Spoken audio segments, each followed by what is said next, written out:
Okay, so we finished off. We're starting today Lamed Dalet and Aleph on the bottom.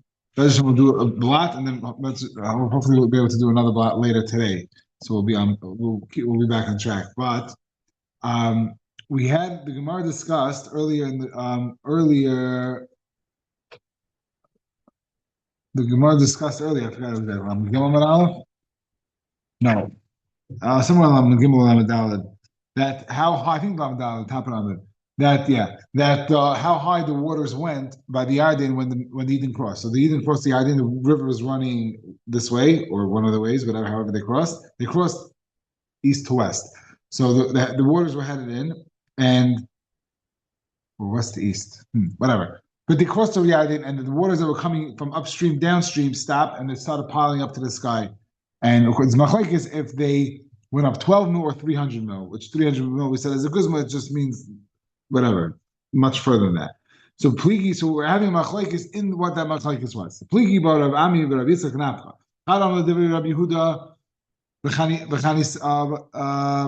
Yasa. Rabbi Yehuda that says 12 mil, he held that they went v'chani Yasa, that they crossed the Yarden the same way that they camped.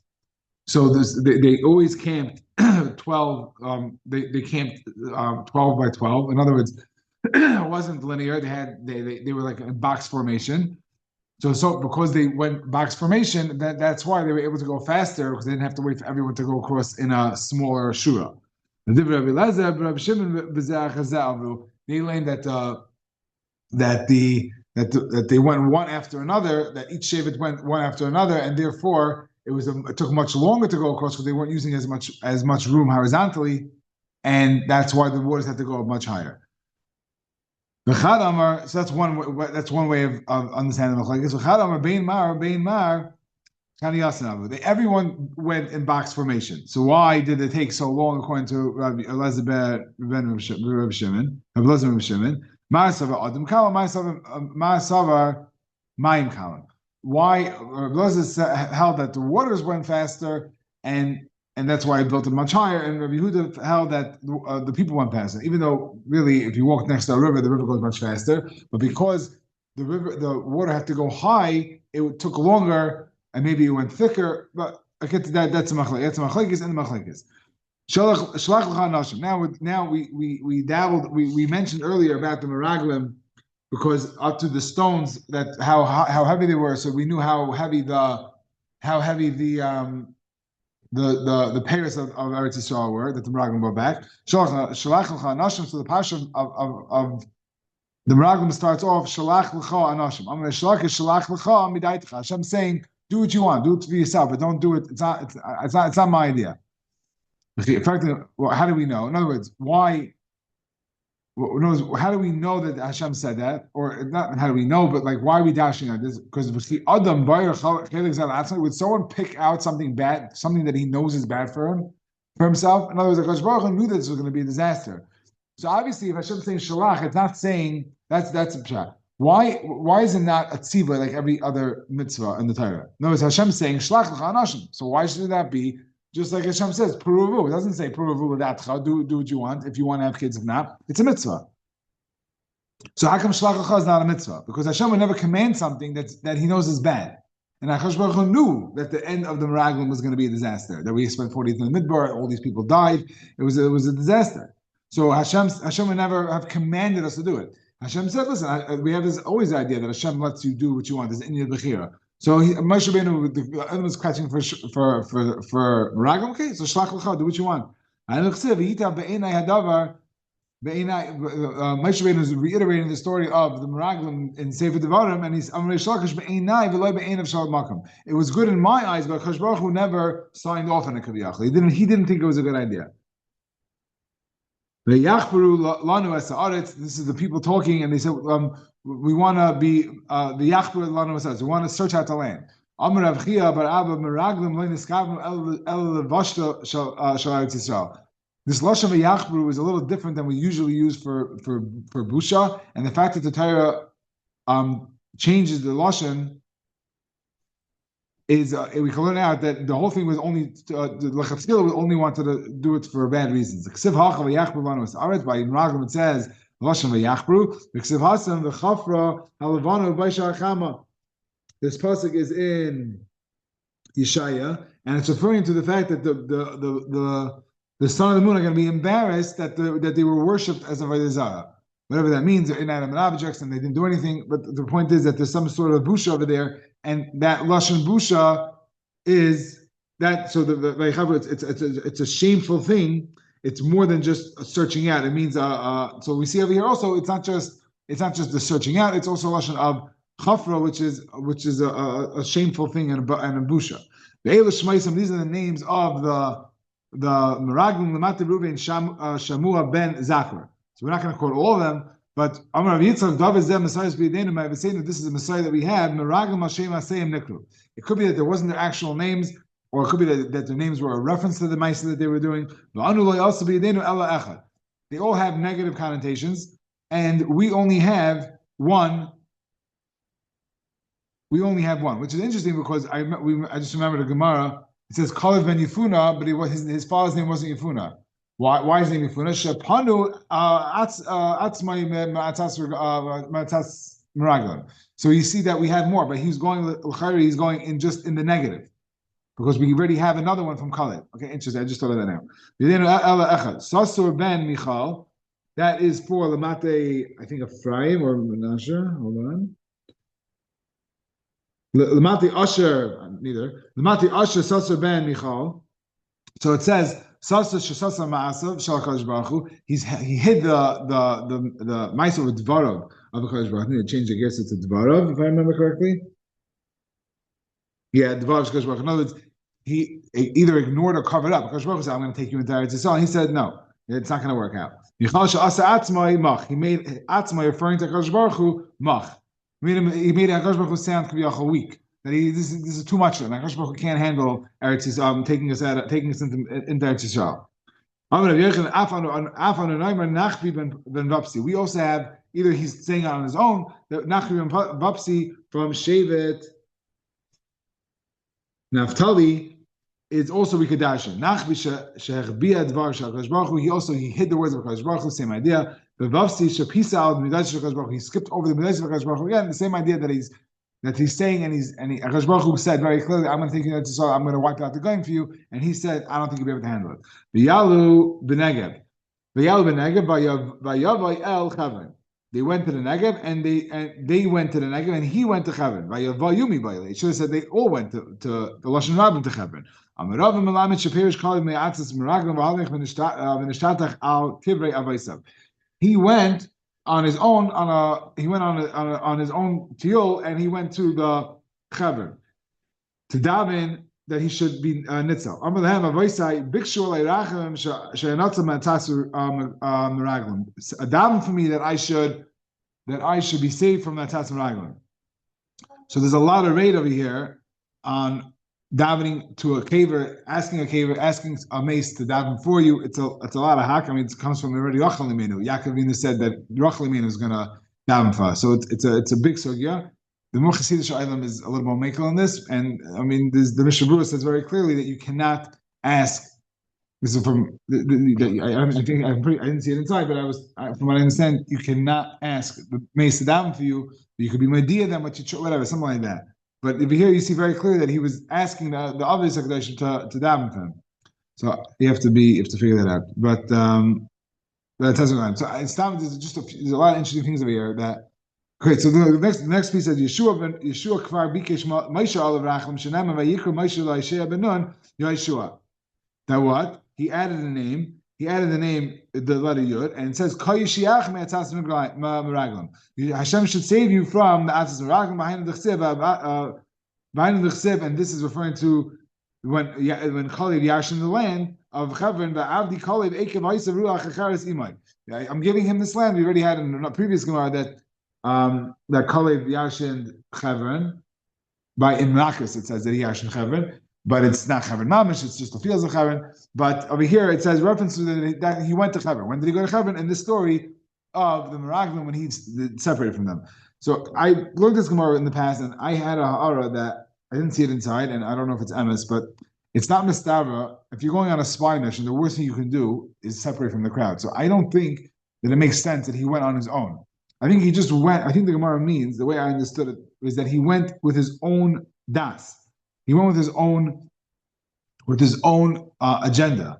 That's why he doesn't use a lashon vayivayu. But to say that he separated from the crowd in a spy mission, I don't know, like just practical. I didn't see the need to say that. You could just say that he went with his own das.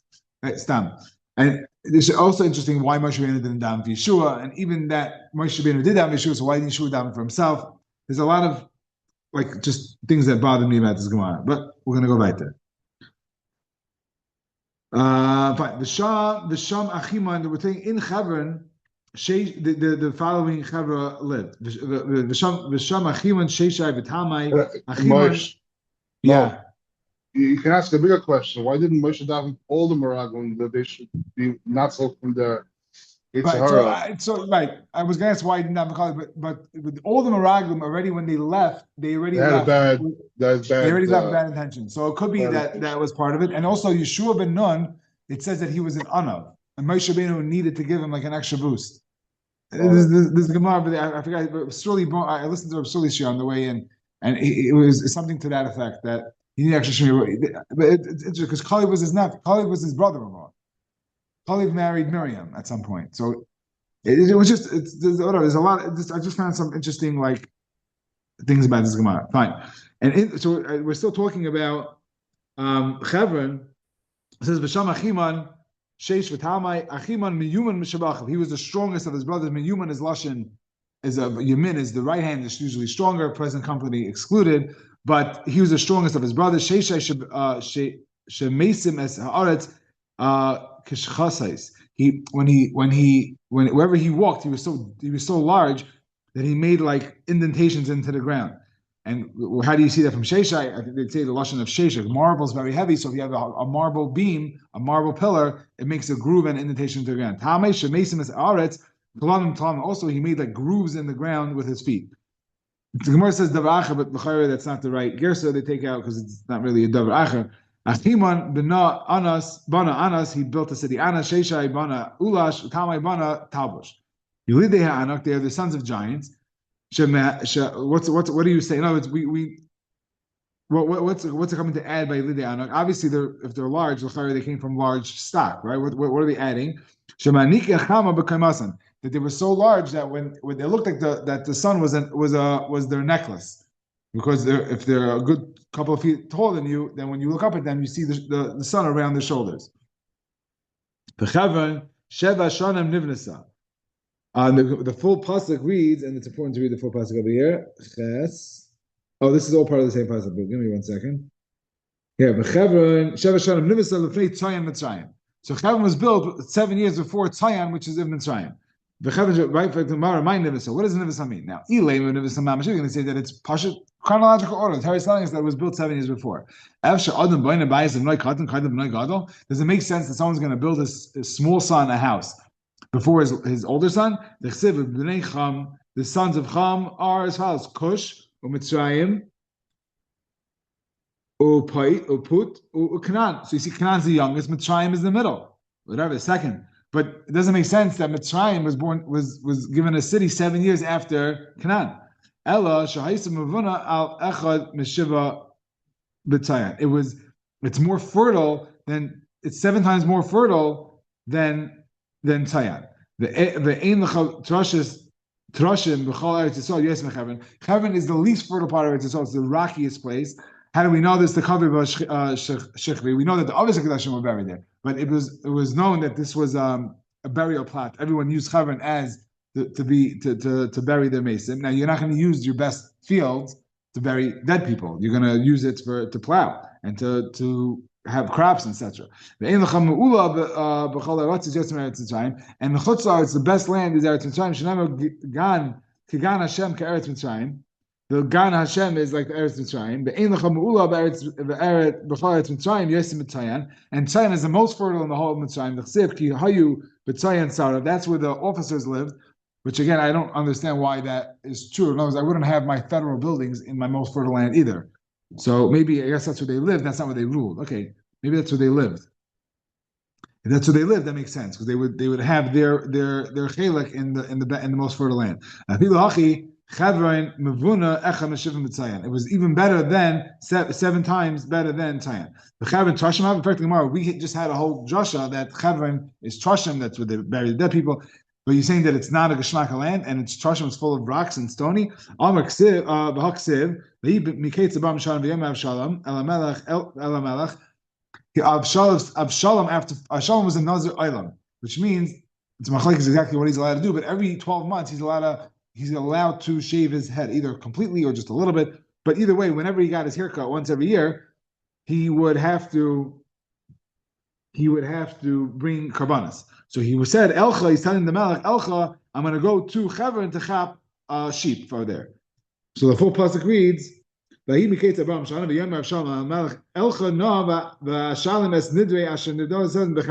go take from Chevron to go give my nedavas that I need to bring. He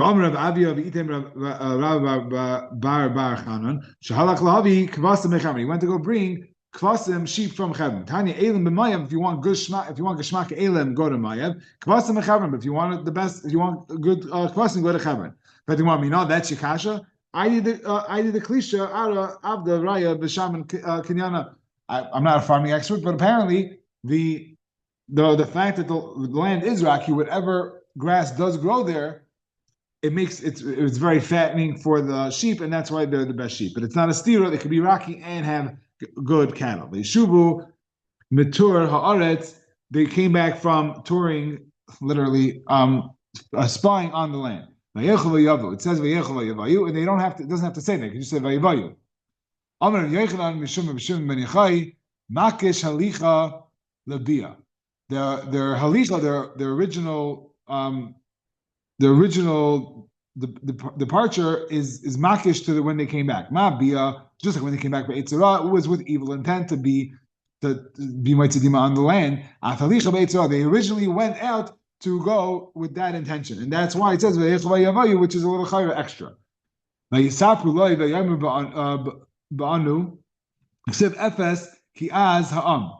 it says that they were very strong. Amar Yechanan simin emes levad levayim. Mishum meir kol lashon hara she'enai by devar emes b'tchila ein miskayim b'saytu. You don't start off with a little bit of truth, then okay. Vayisapul levayim. So let's see the pasuk. That's the emshech. Vayisapul levayim ba'anu el haaretz asher shalachnu v'gam zavas chol v'dvashi. Right, is that period? Look, it's such a fertile land. Look at shmak and look at the pears, giant pears.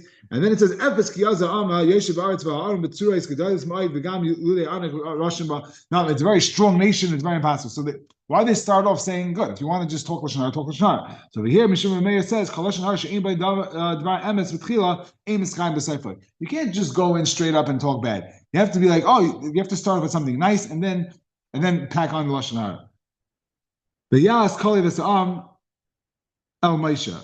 Amar Rabba. What does that mean? Sisan literally means the taich is that he quieted them, but the lashon is a little bit different, and it says Shasisan B'dvarim. He tricked them, or he quieted them. That literally translation is quiet, but he tricked them, or I forgot the exact taich, but he tricked them with his words. So why? Because he's Pasach Yeshua, because he saw that when Yeshua started Kamishtai, they quieted him down. Amrlei. They quieted them. Amrlei Dain Roish Katina Yamali. This chopped guy with a chopped off head is going to talk to us. They refer to Yeshua ben Nun as someone with a chopped off head because he didn't have any sons. Like we learned earlier, we had another Gemara that he only had daughters, and they all had Nevi'im, but he only had daughters, so he wasn't going to Yarish the land as much, which I don't really feel which is not real MS because we know that the daughters also Yarish. But they said like this guy doesn't have any dog in the fight. Like we don't want to hear from him. So he said. Amar he said to himself, the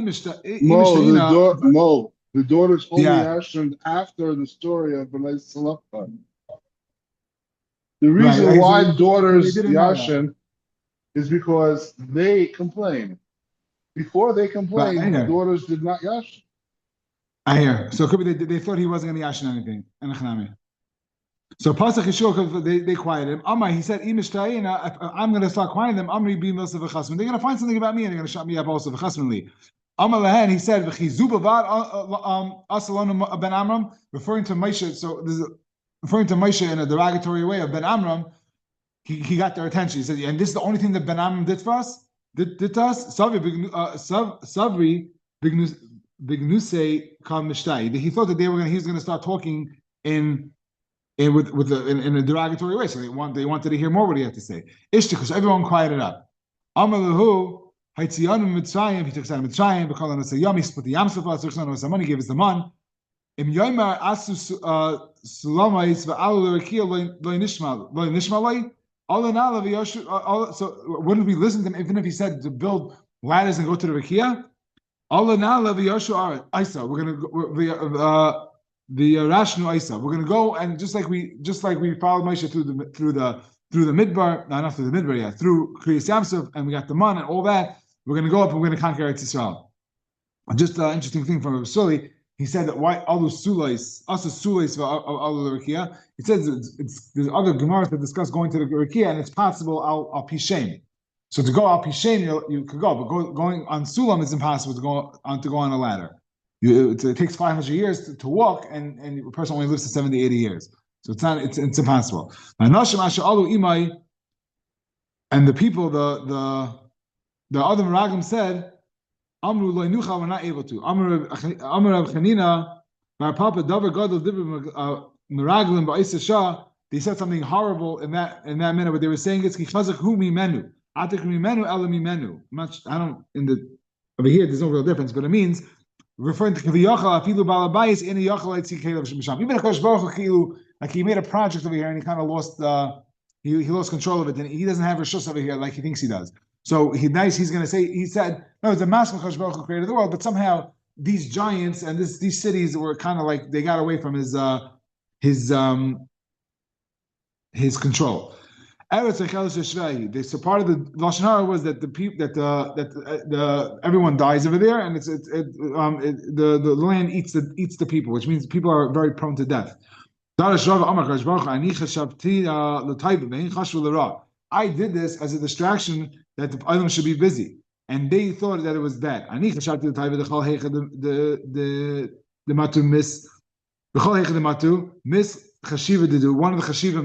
died.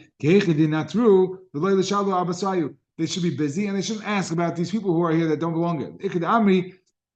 Another pshat is the Eev Nach Nafshe. Eev was a very chashuv over there, and the Kuli Alma Be'esped, and the whole Canaan was busy with his hesped and with his levaya. And Rashi says the reason why Eev was taken away was that his chush should not help the Canaan. They perceived it as a bad experience, as a bad omen or bad. And they said and then continuing on with the speech of the Meraglim,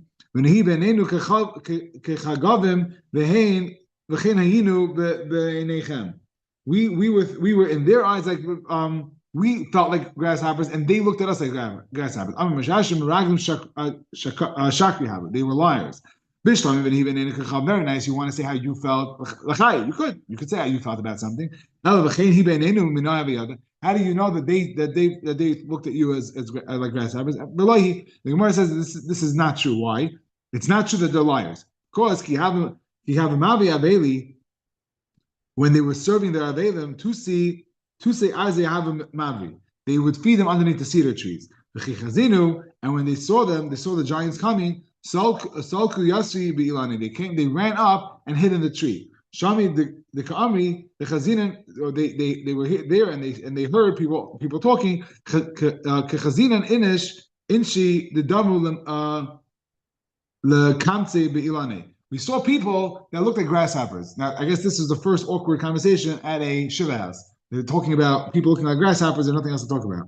Betisa kala eda, and this is the response that Klai Yisrael had to the speech in Ragam that Yitnu as Kailam Vayivku Amar Rabba Amar Rav Yechanan Oisei Yayim Tisha. So they said that they heard this news and they were very distraught and they all cried. And Rabba says in the name of Yechanan that this day was Tisha B'av.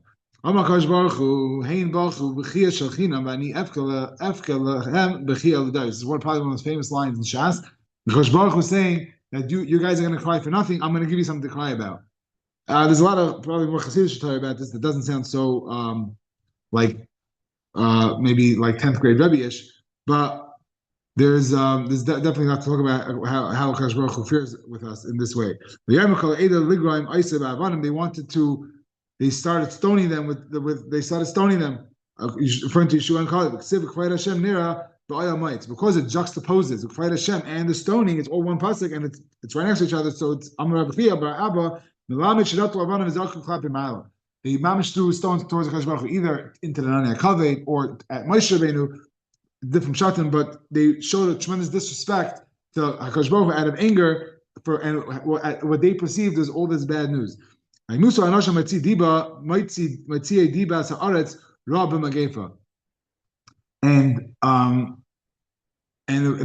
people, these 10 miraglim that were mitzi diba on Eretz Yisrael, they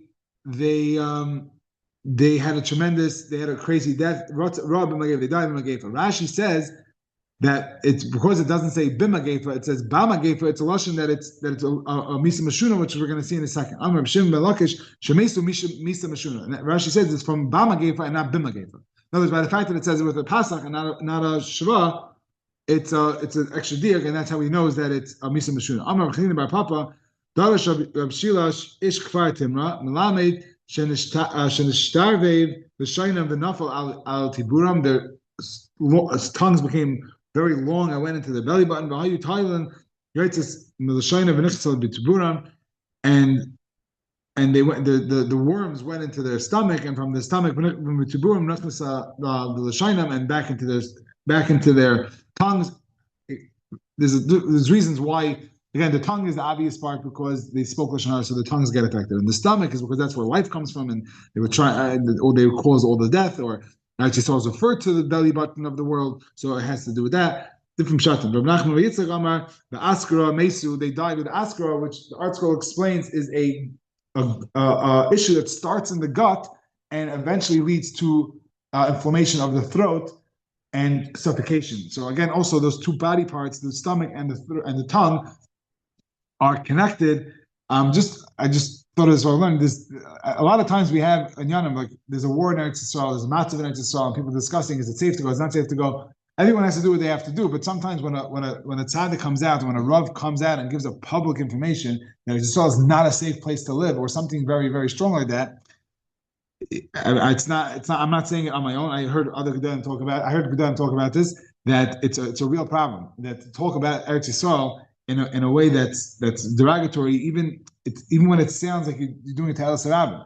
It's something to be very careful about. And of course, we shouldn't say like, this is much nicer. You don't have this in Eretz Yisrael. So to put down Eretz Yisrael in any way, shape, or form is a very scary thing. And you see Takaviyah, I mean, this is a very extreme example, but you see, we're talking about Kadosh Baruch Hu Eretz Yisrael does, and it's we should be nizip on this. All right. The only complaint you're allowed to give to Eretz Yisrael is that it has Israelis.